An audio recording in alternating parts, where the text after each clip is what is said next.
Now, you brought up salt there and sodium, and I know you wrote the salt fix.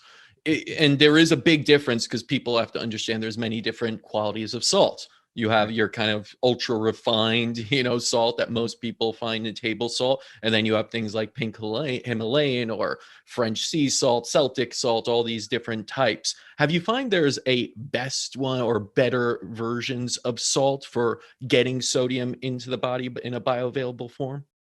I like the pink salts, whether it's Redmond, whether it's Himalayan, because like you said, it's not refined. Mhm. It's not it doesn't have added dextrose to it.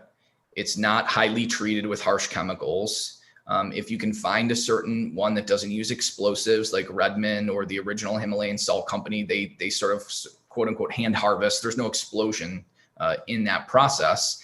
And then you're also getting other minerals, particularly iodine from pink salts. So as we had discussed before, yes, we do lose salt through sweat, but we also do lose iodine. And if you slowly, athletes are consistently depleting themselves of iodine through sweat, and that can lead to hypothyroidism. And all of a sudden you start gaining weight and you're even exercising more and you're kind of wondering what's going on. And it literally could be you're just flushing yourself out of minerals. Mm. Speaking of exercise, I know you posted on this a little bit more.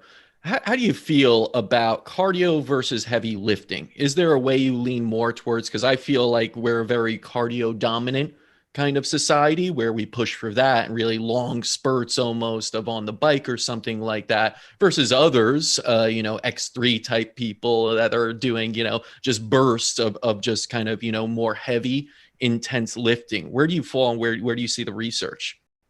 I think if you were only going to do one, you're going to get so much more benefits through weightlifting. Hmm. And because you're basically your muscle is your best glucose, storage system, so to speak. It'll soak up a lot of the glucose. You become so much more carb tolerant and insulin sensitive when you have more muscle. And you're also building bone.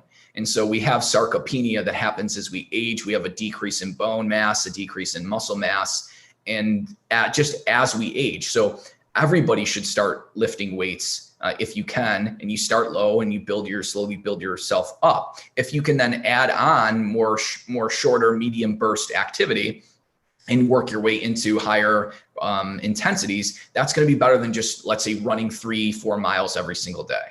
Mm.